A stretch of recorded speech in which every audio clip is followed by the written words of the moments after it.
Krásný den, já vás vítám u našeho podcastu Účetní na ostro a chtěla bych vám nejdřív poděkovat za ohlasy za náš minulý a první podcast, kde jsme měli téma účetní jako Voldemort. Takže moc děkujeme za hezké ohlasy a pokud jste ho ještě neviděli, tak se určitě podívejte. A dneska jsme vybrali s Maruškou téma účetní jako kronikář. Další takové zajímavé téma k tomu období, které teďko máme. Takže pojďte se s námi na to podívat. Tak já vás tady taky vítám a rovnou vlastně začneme.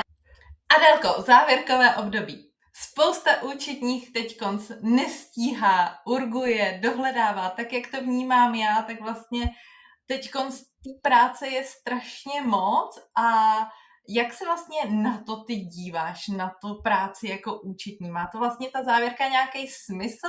Protože spousta účetních mi jako říká, proč my to musíme dělat? Je to prostě jako daný nějakou legislativou a často buď teda jako to vidí jako povinnost to zpracovat a potom taky jako, že někteří si uklidí konečně na těch účtech.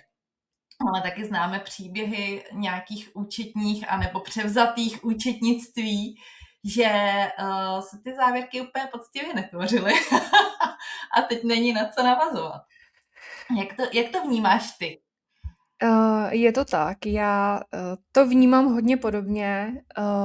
Myslím si, že, nebo takhle, řekla bych, že účetní tak nějak nestíhají jako celoročně a vlastně v tom závěrkovém období se to jenom jako vygraduje. Takže já to vidím tak, že vlastně, když se to účetnictví v průběhu roku dělá jako pořádně a kontroluje se v průběhu roku, tak pak prostě na tom konci v těch závěrkách jako není potom takový jako kvalt, nebo prostě není takový pres jako na to ukončování. Ale s tou povinností nebo s takým tím, jako proč to musíme dělat a tak dále, tak spousta toho teda třeba nedělá, že jo, vůbec. Ani během roku, ani na konci roku, ale spousta samozřejmě jo. A když to chtějí dělat pořádně, tak pak samozřejmě logicky jakoby nestíhají. Ale já myslím, že je potřeba si uvědomit, že to není prostě jenom vyložení o té povinnosti, jako že teď si sednu a udělám to, ale že to je prostě jako záznam pro to, aby já jsem věděla, jaká byla ta historie vlastně té firmy, nebo jak ten rok jako plynul a jak bude plynout ten další rok. Protože my jako často jsme takový jako zapisovatelky nějakých dat, prostě doklady a celý rok prostě jako datlujeme nějaký data do počítače a pak vlastně, když přijde takový to shrnutí, takový to vyvrcholení, kdyby jsme měli to nějakým způsobem jakoby uzavřít nebo shrnout, prostě dát to jako do nějaký pohodby, jako kdyby jsme to chtěli prostě jako svázat tu knihu a jako vydat jí, jako nějaký bestseller, tak prostě najednou nám dochází ty síly, protože vlastně buď nevíme, jak na to, no a nebo prostě v tom je totální guláš a je to náročný potom časově, takže se to dost často jako trošku jako šidí. A je to velká škoda, protože je to škoda teda nejenom pro účetní, ale je to samozřejmě obrovská škoda i pro ty firmy, protože si z toho můžou vzít jako cenné informace. Přesně tak. Ono opravdu jako známe to, historie se opakuje, že jo? A když máme tu historii dobře zachycenou, tak vlastně se s ní můžeme i kolikrát poučit nebo si vydefinovat třeba i nějaký trendy v tom podnikání, jo? Který třeba na první dobrou jakoby nevidíme, ale potom, když se to porovná třeba nějaký 3 roky zpátky, máme ty kvalitní data, se kterými pracujeme, tak potom ty informace můžou být jako docela užitečný. Ale jo, přesně tak, jako tam je to o té poctivé práci celoročně, o tom, že vlastně každý měsíc si třeba na chvíli po DPHčku sednu a nějakým způsobem si projdu ty účty. Jako znám spoustu účetních, který to dělají. Vím, že to mají, jakože když jsem dělala nějaký průzkum mezi účetníma, tak se tam hlásili účetní, jo, my to děláme každý měsíc, čistíme si účty. A oni potom přesně, jak říkáš, mají tu práci o hodně jednodušší i na tom konci. Neříkám, že to je jednoduchá práce, protože závěrka má specifický účtování, někdy se tam prostě účtuje o něčem, co se celoročně neúčtuje, ale je to přesně o tom, že když dělám tu práci postupně, kvalitně, tak já potom na konci vlastně nedohledávám to, co bylo před rokem, protože už si to stejně nepamatuju.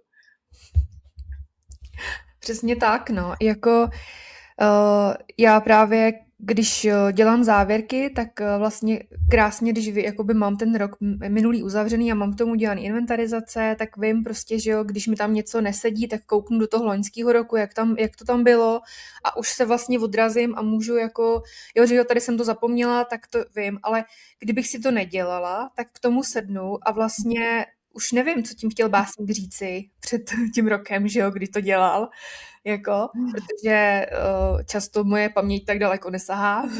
A jako je to o tom si jako trošku i ulevovat té hlavě, protože to nemůžeme pamatovat, ale zároveň je potřeba to mít jako zaznamenaný a jakoby vycházet z toho, protože je to pro to účetnictví důležitý, navíc teda samozřejmě je to jako i povinnost protože to účetnictví musí být průkazný a i tahle ta závěrka tím, že si to zinventarizujeme, tak nám vlastně to dokládá tu průkaznost, že jo. Přesně tak, přesně tak. A tam si řekla nádhernou myšlenku, že vlastně se vracíš k tomu, co už vlastně bylo, jo? Že vlastně potom z toho vycházíš a když to máš jednou kvalitně zpracovaný, tak se potom můžeš jakoby na to podívat zpětně a říct si, jo, jasně, tady se dělo tohle a mám k tomuhle tomu přesně tohleto doložený. A tady prostě mám velmi podobnou situaci, tak k tomu budu nahlížet nějakým podobným způsobem, analogicky. Každá situace je sice unikátní, ale my k tomu potřebujeme nějakým způsobem taky nahlížet.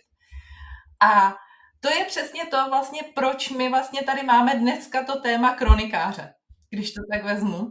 Protože to, co vlastně ta účetní dělá, tak je, ona vlastně svým způsobem píše ten příběh firmy. Píše nějakou tu kroniku, která vlastně začíná, když se založí společnost a pokračuje celý průběh té existence té firmy. Když už jsme teda jakoby ve firmách, samozřejmě jsou i OSVČ, že jo? Ale právě takový to kvalitní zaznamenávání těch údajů, to je prostě strašně důležitý, protože když si vezmeme, ty jsi to už tady taky řekla, že vlastně, když se k tomu vracím o rok později, tak naše prostě náš mozek má omezenou kapacitu. Má omezenou kapacitu a nepamatuje si, co se děje a prostě teďko se tahají ty střípky a dávají se ty pucle zase do sebe a to prostě nikdo nechce dělat, protože to potom stojí strašně času, jo? Jo, je to přesně tak, jako když si natrefila na toho kronikáře, že jo, tak když bychom to k tomu jako fakt přirovnali, tak kdybych psala kroniku, normálně kroniku prostě nějakou, tak nějakou normální kroniku, kdybych psala třeba, tak prostě je samozřejmě lepší psát třeba každý den, každý měsíc, dělat ty zápisky jako pravidelně, že jo, průběžně, abych si jako pamatovala ty situace, jak byly. Protože když bych si pak sedla prostě 31.12. a chtěla jsem to všecko jako sepsat za ten rok zpátky, tak si jako asi nebudu přesně do detailu pamatovat, jak to bylo. Jo. K tomu vlastně mám, jak se píšou takový ty ohlídnutí za tím rokem. Když si třeba potom člověk má vzít každý měsíc, co se ten měsíc, já nevím, stalo, povedlo a tak dále, tak já třeba už si to jako nepamatuju, co se ten měsíc jako stalo, povedlo a tak dále. Ale kdybych si to psala každý měsíc, že jo, tak samozřejmě je ta situace úplně jiná. A v tom účetnictví je to úplně stejný. Když jako každý měsíc to budu poctivě kontrolovat a dělat tak, jak vlastně mám, koukat si, jako mi to vychází, tak potom se nemusím vlastně jako ohlížet za celý ten rok a přemýšlet, proč jsem tady zaúčtovala tohleto, když vlastně už si nepamatuju, proč to bylo, ale určitě to mělo nějaký důvod. Jo, přesně tak, ale s tímhletím, jako já jsem si vždycky vzpomněla, jak jsi říkala, to ohlédnutí, tak jsem si vzpomněla na, teďko jsou všichni koučové, že jo, všude možně narážíš na různý kouče a první, co ti řeknou, uvědomte si, co jste udělali prostě v posledním roce a ty jenom sedíš a co? Svoji práci? Jo, a vždycky je to, napište si 30 úspěšných bodů, co jste udělali. Nevím. Jo, stěží vyplodíš ten 1 nebo 2, co se ti teda povedlo. A třeba postupně si pamatuješ a jako vzpomínáš, no třeba koukáš na fotky, co jsi třeba, kde jsi byla, jo, a podobně. Ale právě to už je to dohledávání. To už je to, že jako tam není ta kontinuita, která tam vlastně může být v okamžiku, kdy si to zaznamenáváš hned. Jo? Protože když my se vrátíme k tomu kronikáři, tak co on dělá? Že jo? On prostě sedne, vždycky, když se něco stane, nebo prostě každý den něco zapíše. Buď zapíše sáhodlouhou slohovou práci o tom, že se stala někde válka třeba, a nebo něco úžasného, že se postavilo třeba Národní divadlo, když se podíváme do historie. A nebo tam prostě napíše větičku, prostě tenhle den se nestalo nic zajímavého. Jo? Maximálně podpravili pár českých pánů tamhle na Staroměstském náměstí. Jo? Takže to je vlastně to, co teď potřebujeme si uvědomit, že i v tom, jak my píšeme ten příběh firmy v tom účetnictví, takže my prostě nějakým způsobem tvoříme tu historii. A já se často u těch účetních setkávám s tím, že oni očekávají, že když se sestaví ta účetní závěrka, že takhle někdo poplácá po tom ramenu a řekne, jo, to je skvělý. To je skvělý, to je naprosto perfektní materiál a já si to budu číst večer jako bestseller, ale ona pravda je opak, jo, že potom vlastně ten majitel řekne jo, dobrý, děkuju. A tím to končí. Jo. Jo, je to tak, jako je pravda, že tak jako často slýchám takový to, že já se s tím prostě jako nebudu moc párat, protože mě za to nikdo neocení, ale vlastně je potřeba si uvědomit, že to není jako o tom, že nás za to někdo ocení, tak můžeme se za to ocenit sami, můžeme se za to pochválit a pochválíme se za to, ale je potřeba si jako říct, že prostě je to součástí ty naší účetní práce a že vlastně není to tak, že jako to udělám a pak za to něco očekávám, jako že mě za to někdo pochválí, ale je to prostě daný, je to výstup té práce vlastně, je to takovej opravdu vrchol toho, jak se celý rok to účetnictví vedlo. Mým cílem je, aby vlastně to účetnictví bylo vedené správně a na těch účtech bylo to, co tam jakoby být má. A bez ohledu na to, jestli mě za to někdo pochválí nebo ne, protože to, že to účetnictví je vedený správně a vlastně každý ten účet má ten zůstatek, který mít má, tak to vlastně vykazuje o tom, že tu práci dělám jakoby dobře.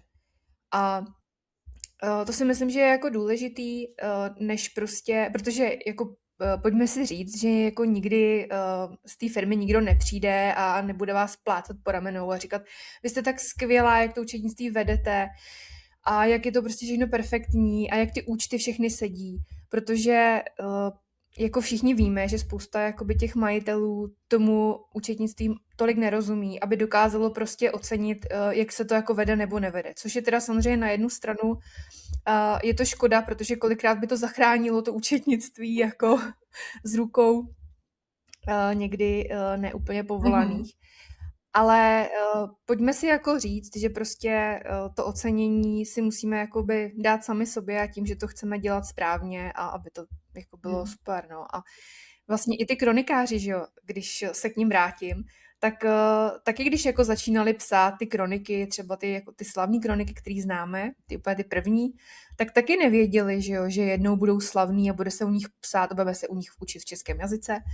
A nikdo nechodil a neplácal už tehdy je po ramenu a říkal, no ty to tak hezky píšeš, ty kluku šikovná, ty budeš jednou slavnej, ale prostě psali to, protože je to bavilo, protože je to zajímalo, chtěli nechat nějakou stopu po sobě a takhle bychom k tomu mohli přistupovat i my, že chceme zanechat prostě hezky vedený účetnictví. Jo, přesně tak. A to si řekla úplně nádherně, no. Protože v okamžiku, kdy se ta kronika prostě píše, nebo psala tenkrát, už zmíníme Kosmasovou kroniku, nebo Dalimilovou kroniku, ty nejznámější české kroniky, tak vlastně nikdo netušil, že bude potom tak slavnej, jo. Maximálně možná výjimka byl Cezar, jo. Ten si nechával psát ty zápisky z stažení, ještě je lehce upravoval, aby náhodou nevypadal prostě jako špatně. A ten už třeba počítal s tím, že jednou si to někdo přečte, jo. Ale jako ty klasické kroniky, ty se psaly prostě, že jako to prostě dělali s nějakým účelem zaznamenávat tu historii a zaznamenávali ji co nejlépe. No a vlastně to, jak se začíná psát i ta kronika, že jo, tak učenej z nebe nespad, to si řekněme na rovinu, že vlastně někdy někdy ten člověk musel nějak začít, jo. A třeba na začátku popisoval jenom stručně, potom zjistil, že je lepší psát větší detaily, potom zjistil, že je lepší se zaměřit ještě na nějaký další, jakoby třeba okolnosti. Jo, a to samé si myslím, že platí i pro ty účetní, jo, protože ono, když začínáš sestavovat třeba ty závěrky, když už to tak vezmeme, tak tvoje první závěrka, no jaká byla tvoje první závěrka? Jak se cítila? Asi úplně nekomfortně, že jo? Tak já jsem se cítila při první závěrce jako půl detektiva a půl jako, nevím, možná nějakýho fakt jako, no jako bylo to náročný, protože já vlastně, když jsem jako přebírala tehdy účetnictví, který jsem kontrolovala, tak to zrovna teda nebylo úplně dělaný jako precizně. Takže já jsem měla velkou školu a tehdy právě bych hrozně jako ocenila, kdyby někdo opravdu to vedl jako správně a bylo to fakt všechno zaznamenaný a tam jsem musela jít opravdu do té historie a hledat, kde se to ještě vedlo správně a pečlivě a kde vlastně už jako ne.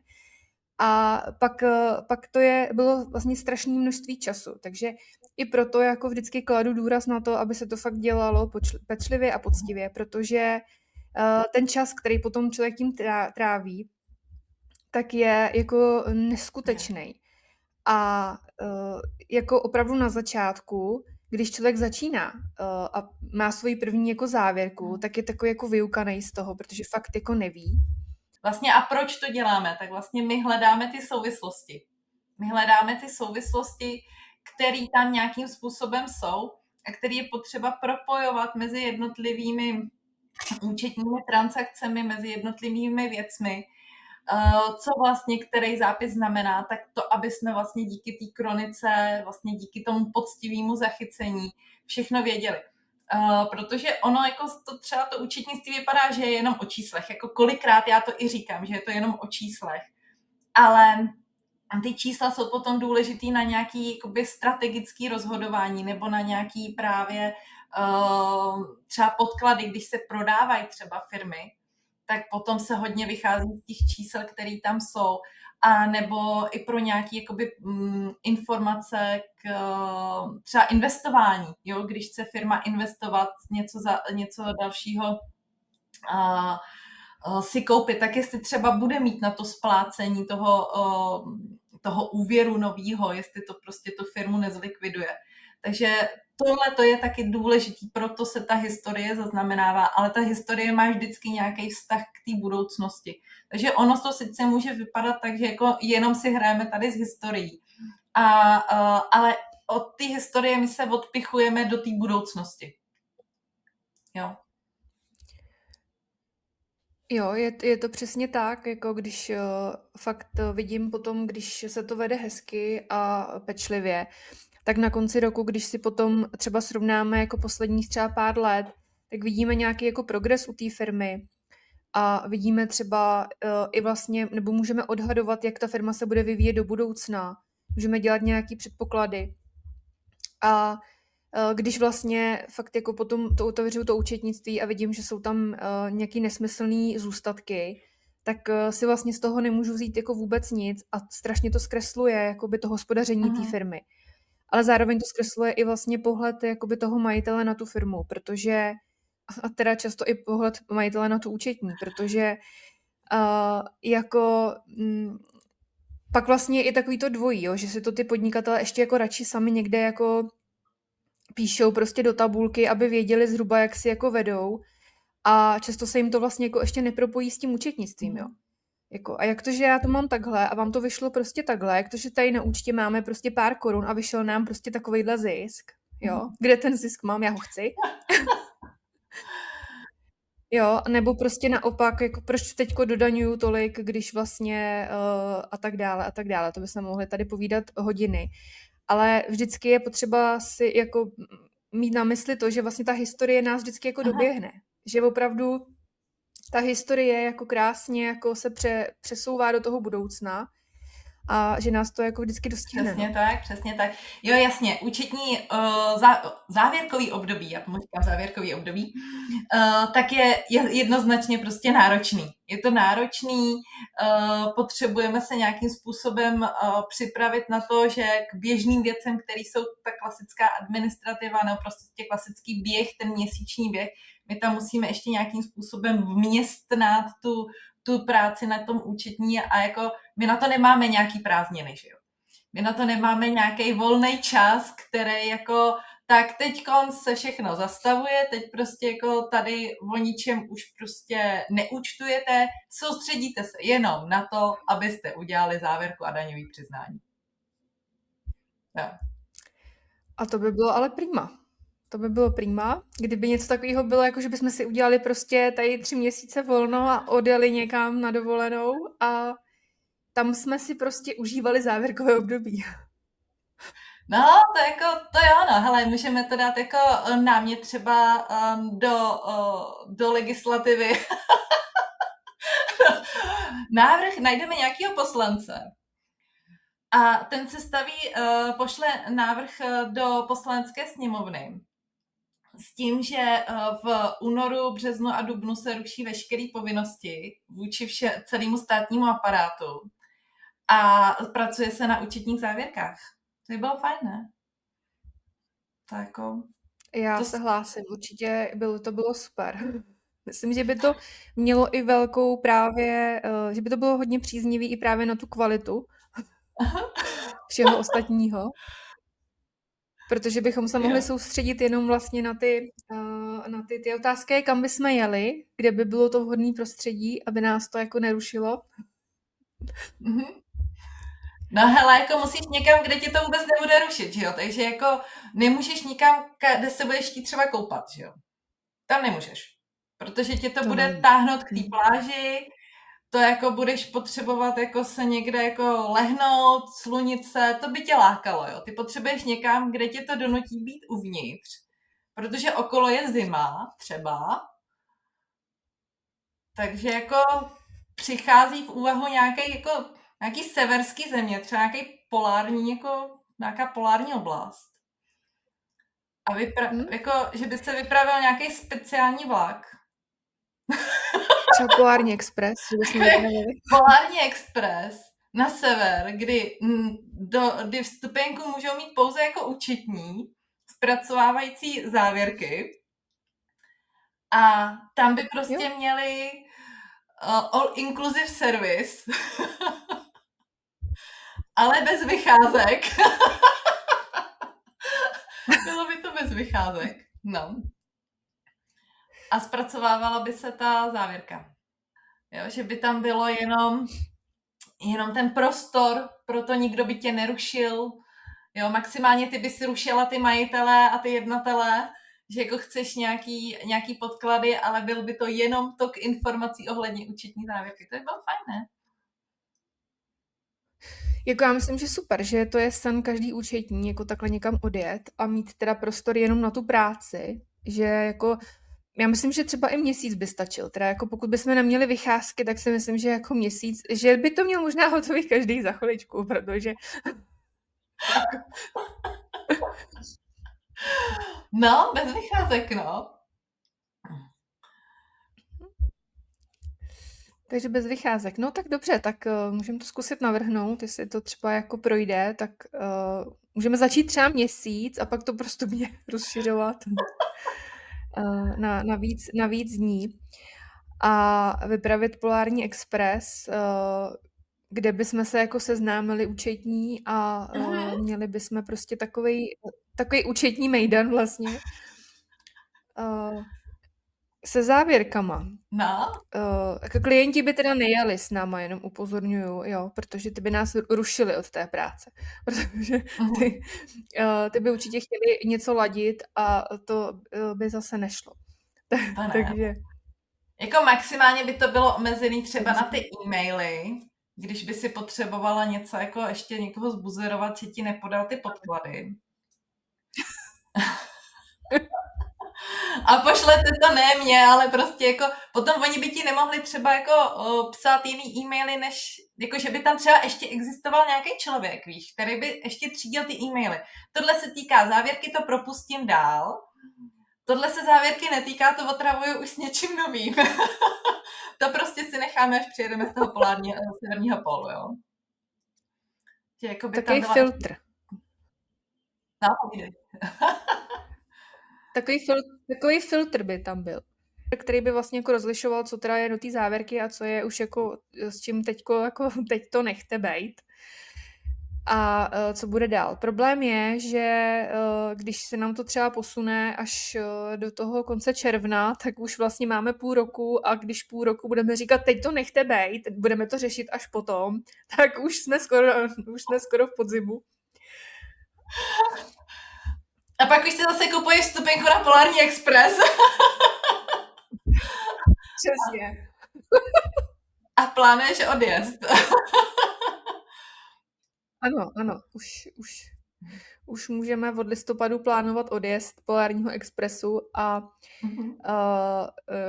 závěrky.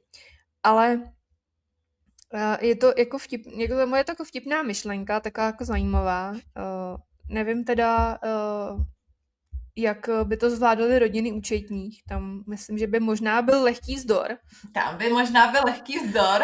No jako, jo, Takže. jako rodiny účetních by asi na tom byly hůř, protože ty by to museli nějakým způsobem zvládnout. Hele, ale jako znáš to, český národ je velmi vynalézavý. on by to potom nějak vymyslel, jo. Jo, já myslím, že určitě. Jako ono často, jako než mít doma nervní účetní, tak je lepší mít doma žádnou účetní v tu chvíli. Jo. Takže myslím, že možná, že by to i uvítali.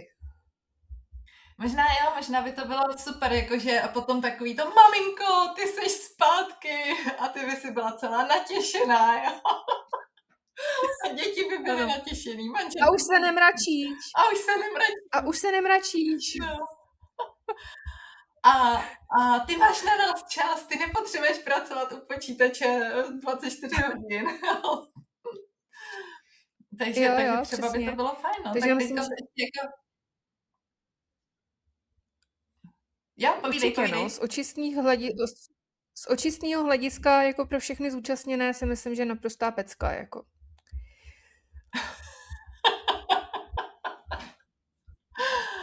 Ano. A takhle jako se může psát právě i krásně ta kronika.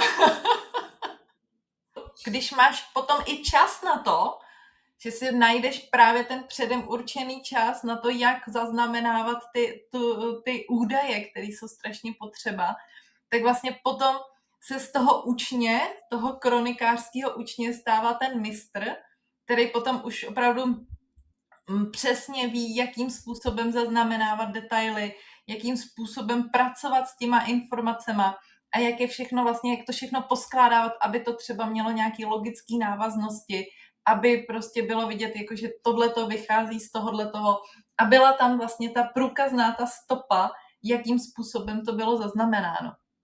Protože když tohleto jakoby není, tak potom je problém, že jo? Jako určitě, ale vlastně když mluvíš i o tom učňovi, tak vlastně by bylo hezký, teda když už, jako my už jsme se teď vrátili z toho Polárního Expressu, ale kdyby jako ještě jsme se tam vrátili zpátky, tak by bylo jako hezký, zavřeli ty uční s těma mistrovýma účetníma do toho jako jednoho na ten jeden měsíc a vlastně by se jako krásně naučili všechny ty věci a najednou by ten svět účetních byl zase jako o jakoby další jako level větší, lepší, protože by vlastně ty účetní se spoustu věcí naučili od těch starších a tvořila by se taková krásná komunita a nemuseli prostě by tam vznikat ty boje. Teda, to je taková moje ideální představa, otázka je, jak by samozřejmě byla realita potom. Ale je to jako zajímavá myšlenka taky. Jo, jako přesně, jako já teďko tak jako navážu myšlenkou, na kterou si mě přivedla, tak vlastně, když si vezmeš, tak často ten učeň, ten junior účetní vlastně potřebuje nějaký vedení nějakým prostě mistrem, nějakou seniorskou účetní manažerem nebo nějakou prostě ženskou nebo pánem, i pánové jsou v účetním oblasti, není to výjimka, tak potřebují někoho zkušeného, někdo, kdo už má praxi, někdo, kdo ví, jak má vést, ale já si furt myslím, že by tady měla být nějaká, jako, jak to říct elegantně, aby to nikoho nepoškodilo, ale prostě něko, že přece jenom ten junior, ten bez té méně praxe by měl přece jenom jakoby trošku chápat to, co mu říká, nebo prostě brát, poslouchat to, co říká ten mistr. Jo? Protože často teďkonc já jsem slyšela krásnou myšlenku, že vlastně nejhorší, nejvíc vlastně takový ty lidi, který se neradi přeměňují ty myšlenky, jsou mladí lidi, že mají prostě nějakou svoji myšlenku, takhle já to budu dělat, takhle jsem se to naučila v kurzu, takhle to tam říkali, ale nechtějí slyšet ten praktický dopad. To už jako taky jsem slyšela právě, jako proto to tady vytahuju, že tohle už je opravdu příběh z praxe, že paní prošla nějakým kurzem, takovým tím rekvalifikačním na účetní a vyloženě zkušený účetní, která to účtovala přes 15-20 let, tvrdila, že tohleto se prostě takhle nedělá, že se to dělá jinak, protože jí to takhle řekli v tom kurzu. Ale když ona vlastně ta účetní, ta zkušenější, potom šla na to opravdu tu jádro toho problému, jak říkala, no já, ale vy jste to špatně pochopila. Tohle to jako vám tady sice řekli, ale v jiném kontextu. A takhle se to dělat nemá. Jo, takže opravdu je potřeba, aby prostě ty s méně praxí naslouchali těm lidem s tou větší praxí, ale zároveň jako neříkám, že to nemá jít opačně. Takže ono to platí i opačně, že vlastně ta mladší generace nějakým způsobem inspiruje tu generaci, která už je víc praktická, mají ty léta praxe za sebou a zase je inspiruje k něčemu, třeba k používání AI nebo k používání třeba jiných způsobů, postupů v rámci toho účetnictví, nějaký ta práce s větší efektivitou. Se zašmodrchala do tohoto slova. Takže opravdu různě prostě, ať už seš na jakýkoliv úrovni, tak by to mělo spolupracovat. Jo. A já často třeba právě, my jsme to nakousli i minule, že vlastně ty účetní se hodně bojí třeba na těch sociálních sítích jako dát ten příspěvek, že tam radši dávají, že jsou anonymním členem, aby je náhodou prostě někdo jako neosočil, že prostě to dělají špatně. Ale i ten učeň, který začínal psaní s tou kronikou, se mohl vypracovat na lepšího kronikáře. Tukla krásný téma, že vlastně by ty mladší, nebo respektive ty začínající měli naslouchat těm jakoby, řekněme, pokročilejším nebo zkušenějším, ale zároveň vlastně by se měli tak jako obohacovat, bych řekla, jako navzájem, že prostě každá ta strana si jako má co říct, že prostě to, že jako dělám účetnictví 20 let, neznamená, že to dělám dokonale, ale můžu vlastně pochytit třeba něco z toho mladého větru. A zase jakoby obráceně, zase jako nemyslet si, že prostě jako tady prostě 20 let někdo něco dělá jako a je to 100 let za opicema a to už se dneska takhle nedělá. Takže to jakoby propojovat vzájemně a myslím si, že teda jako často je to tak, že jako když si účetní zajede ty postupy, tak vlastně potom jako často sklouzne k tomu, že to jakoby dělá pořád stejně a nechce to jakoby měnit. A je i fajn tam trošku jako poslouchat třeba nějaké věci, které se dají dělat jako jinak, že jo? Ale zároveň ne si jakoby tvrdošíně, ať ta nebo ta strana, to už je jedno, jestli jako se bavíme o tom, kdo začíná nebo kdo jako jede roky, tak je fajn si to třeba jako vyslechnout oba ty názory a zkusit jako najít prostě, nebo vysvětlit si vlastně, proč to tak je nebo není. Ale je pravda, že jako když člověk začíná, tak si nemůže úplně jako stát za tím, že prostě takhle 100% to je, protože jsem to někde slyšela nebo jsem se to jako naučila. I když teda musím říct, že jako sama jakoby vidím, nebo i občas jsem sama na sobě, když jsem ještě byla mladá, tak jsem na sobě měla taky tyhle ty sklony, jakože prostě takhle to prostě přece je a jako tady 100 let za opicema prostě se to dělá, takže teď se to bude dělat jako jinak. A pak se často člověk jako setká s tím, že prostě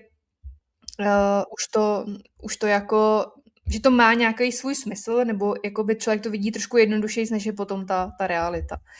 Takže určitě jako naslouchat si vzájemně a jako ty starší většinou mají ty zkušenosti a je fajn si to minimálně nechat jako vysvětlit a netrvat si prostě úplně jako přesně na tom, že takhle to je jako 100% správně. No. Jo, jako mě u tohohle napadlo, že jako ať už je to ta skupina lidí, který má méně praxe nebo více praxe, tak vlastně obě skupiny by neměly být tolik konzervativní. Měly by prostě být otevřený různým novým názorům, promyslet si to, přijmout třeba nějakou novou myšlenku a nebýt tak jako zakonzervovaný v té svý schránce, ale prostě být otevřený tím novým postupům. Jo? Když se vrátíme jakoby zpátky na naše téma toho kronikáření, tak třeba taky na začátku byly nějaký prostě metody, jakým způsobem zaznamenávaly se ty kroniky, ale postupně se to třeba vylepšovalo, něco se měnilo, prostě furt je tam nějaká evoluce, furt je tam nějaký vývoj ve všem. Jo, to platí prostě napříč celým systémem, ať už je to účetnictví nebo kronikářství. A právě to je na tomto super, že se nejede furt jenom ten jeden postup, ale hledají se i třeba nový cesty. Jo, určitě. Já myslím, že to si řekla moc hezky, protože být jakoby otevřený tomu, protože tím, že ta doba dneska je hrozně jakoby rychlá, ty věci se mění, že jo, mění se prostě jakoby jako postupy, digitalizuje se a všechno jako se prostě jako mění, ale mění se to i v tom účetním jako světě, kdy opravdu už jako spousta těch účetních už jako, není to jenom o tom, že se netisknou doklady a uchovává se to nějak elektronicky, ale je to i prostě v nějakým jiným jakoby systému toho, nebo i v tom, jak ty firmy fungují, mění se, nebo jsou další jakoby věci, které člověk potřebuje znát. A začíná to spíš jako jít do té odbornosti, než vyložení do toho jakoby, do toho zaznamenávání nějakých jako dat, i když ty jsou samozřejmě jako základ pro to, ale taky je důležité, aby ty data byly zaznamenány už na začátku správně. Uh-huh. A když aby byly zaznamenaný správně, tak je musím jako znát a musím vědět, jak to jakoby je. Takže zároveň se i jako vzdělávat. To si myslím, že i vlastně ty kronikáři se taky samozřejmě jako nějakým způsobem vzdělávali, jako studovali, že jo, jak se to dělá jinde a obohacovali se. Takže i v tomhletom je to potřeba, na to taky je potřeba vlastně klást ten důraz. Přesně tak. A jak vlastně my víme všichni, tak sláva přichází se zpožděním, že jo? Takže když vlastně tu práci budeš teďkonc dělat tak jako poctivě, hezky, tak potom jednou, někdy se to ocení. Jo? Ať už prostě při jakýkoliv příležitosti, jo.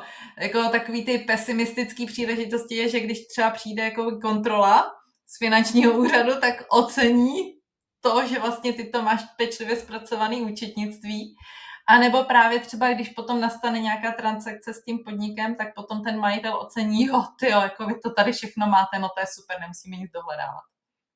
Je to tak, protože vlastně my tady jako mluvíme o tom, že to nikdo neocení, jako když to uděláme, ale zároveň jako potom, když je ta kontrola a není tam žádná chyba, tak to určitě jako ocení minimálně v tom, že není žádná pokuta.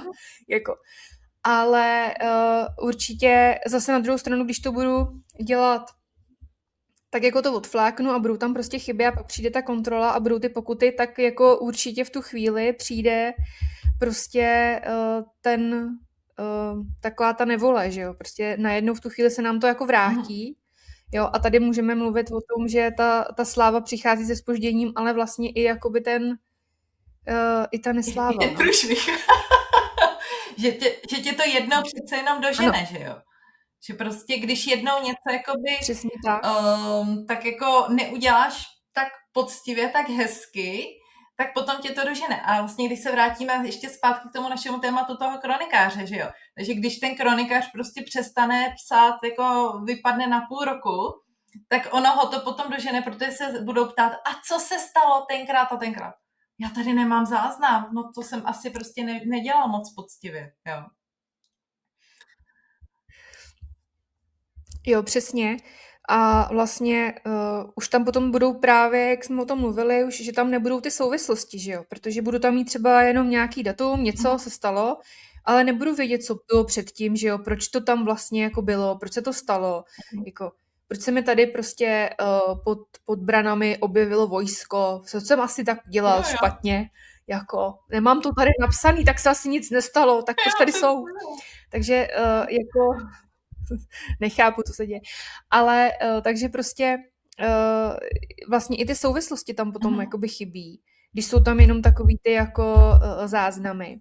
Takže i tady u toho nás to taky vlastně jako dožene, že jo? Dožene to toho kronikáře, ale i ve finále, když bychom se bavili i o jako spisovatelství jako takovým, že jo, tak když budu mít nějaký termín napsanou knihu, tak prostě když nebudu psát každý den nebo jako pravidelně, tak taky pak nesednu prostě a za měsíc jako nenapíšu knihu, no možná jo, ale spíš ne. Hele, já jsem si teď představila, znáš s tím Muž z Acapulka. Tam byl hlavní postava, byl jako, že psal, jako každý den měl napsat nějaký povídky, no nějaký kus románu a on vždycky hledal inspiraci, kde tu inspiraci vezme. A jako když jí neměl, tak prostě trhal ty stránky a jako vyškubával, nebo když měl prostě špatnou inspiraci, tak psal prostě jako se to promítalo do toho románu. Ale jako vždycky, když chodil do toho nakladatelství, tak říkal, a nedáte mi zálohu na knížku? A jaký, no a už máte tolik a tolik stránek. No nemám, no tak napište, že jo. Takže jo, protože jako lepší je, přesně dostáváme se zpátky oklikou úplně na začátek, jak jsme říkali, jasně k té účetní závěrky, vlastně když to děláš postupně každý měsíc, tak ono opravdu jako tam vlastně zaznamenáváš lépe tu realitu, která se zrovna teď děje. Jo, dokumentuješ tu realitu. Účetnictví jako není samo o sobě beletrie, je to nějaká prostě jako historie firmy, je to účetní zpracování, ale je tam svým způsobem napsaný příběh, protože každý číslo má svůj příběh. A to je na tomto důležitý si uvědomit, že pokud já nějaký číslo zaznamenám blbě, tak potom se mi to promítne prostě do celého příběhu a ten příběh mi to může prostě velmi, velmi zkreslit. Velmi zkreslit a potom vlastně, když třeba něco vynecháš i v tom účetnictví, tak potom ten výsledek je taky úplně jiný, než kdyby to tam bylo. Jo, je to tak, přesně jak říkáš, protože i vlastně, když si člověk vezme, jakou ta firma má, jako, jaký má záměr, jaký má podnikání, v čem vlastně jako je to ten její biznis, tak my musíme i vlastně na základě toho vyhodnocovat, který ty náklady tam třeba jako patří, že jo? Protože my potřebujeme mít tu souvislost, jako, tak mám tady prostě nějaký jako třeba faktury, který tam budu dávat a není to o tom jenom, že to tam prostě nafrkám a dám to prostě do nákladů, ale může to často být jako nějaká prostě investice, která nám tam bude zůstávat a bude se nám prostě jakoby hromadit a bude třeba zařazená až jako později. A je potřeba na to koukat i jako vlastně i v tu chvíli jakoby do toho budoucna. Není to jakoby jenom vlastně teď, že jo, ale zároveň propisovat se už jako do toho budoucna, jak tady o tom celou dobu mluvíme, že nás ta historie dožene, že jo, takže když to teďko všechno nandám do nákladů a za 2 roky prostě ta firma řekne, no a kde já to tady mám, když jsme tady celou dobu jako budovali něco, co jsme teďko chtěli prostě třeba zařadit někam, tak vlastně to tam jako nebude. Takže i tady to je potřeba jako brát v potaz, že vlastně musím jako brát tu firmu jako celek a znát právě ten její příběh, jak ta firma prostě kam směřuje, že jo, co je ten její záměr, kam se chce třeba dostávat a podle toho taky účtovat. Jo, přesně tak, no, jsi řekla strašně hezky. Jo, jako... ano, přesně jako... A o tom to celý je. O tom to celý je si tohleto uvědomit a trošku jako to přijmout, jako tu myšlenku při tom šíleným tempu, který účetní někdy zažívají, že jo? No. Určitě. Já myslím, že je fajn si jako uvědomit, že opravdu nejsme prostě jenom jako na nějaký jako datlice čísel, ale že jsme fakt jako ty tvůrkyně toho ekonomického příběhu té firmy, že opravdu jako tvoříme jednak tu historii, ale zároveň i tu budoucnost té firmy a můžeme ji jako ovlivňovat pozitivně, ale i samozřejmě negativně do budoucna. Ano, přesně tak, no. Tak jo, takže já si myslím, že tohleto téma jsme zvládli popsat tak jako obšírně a někdy jsme se zamotali i do něčeho, co jsme nepředpokládali předtím. Ale my jsme si ještě vlastně na závěr připravili takovou inspiraci z jedné kroniky. Tady pro naše posluchače. A to konkrétně z Dalimilovy kroniky. Takže pokud si pamatujete, tak Dalimilova kronika je veršovaná kronika. A my jsme vlastně si připravili takovou básničku na závěr. Na závěr, která je tak jako laděná do toho účetního prostředí.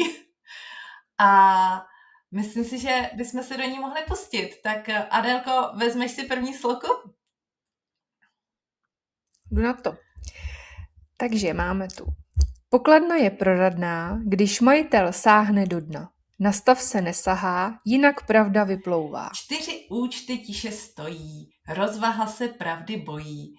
Kdo ji ale správně čte, ten příběh firmy pochopí hned. Tak a já myslím, že tím bychom dnešní díl uzavřeli.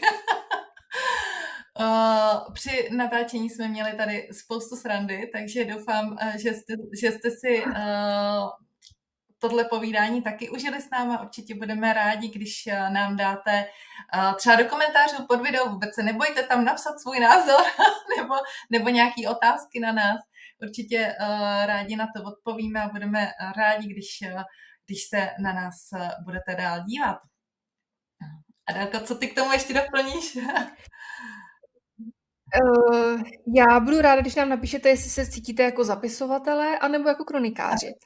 A určitě nám dejte vědět, jak se vám dnešní díl líbil a držíme vám palce v tomhletom náročném období a ať vám to jde hezky od ruky.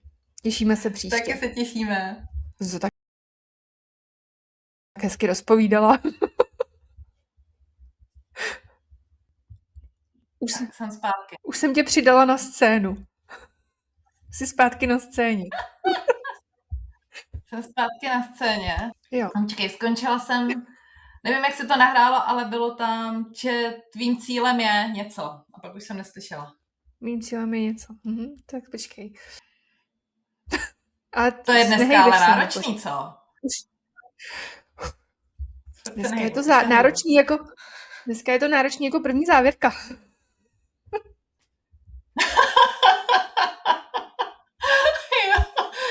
Tady prostě různě sekáme. Co jsi prosím tě říkala naposledy, klidně to zopakuj. Já už nevím, tak daleko moje paměť nesahá. Co jsem říkala? Že nevím už, co jsem říkala. Ale bylo to hrozně důležité. Já nevím, já jsem byla odpovědná. Jsi vás zasekla? Jo, přesně tak. Bylo to důležité, takže určitě to dělejte. Se tě neslyším. Dobrý, zpoždění. Ježiš, teď tě nevidím. Ty krásu. To je, jak když se baví slepej s hluchý. Já myslím, že jako, ale teď to bude veselý, bude ještě veselější než minule.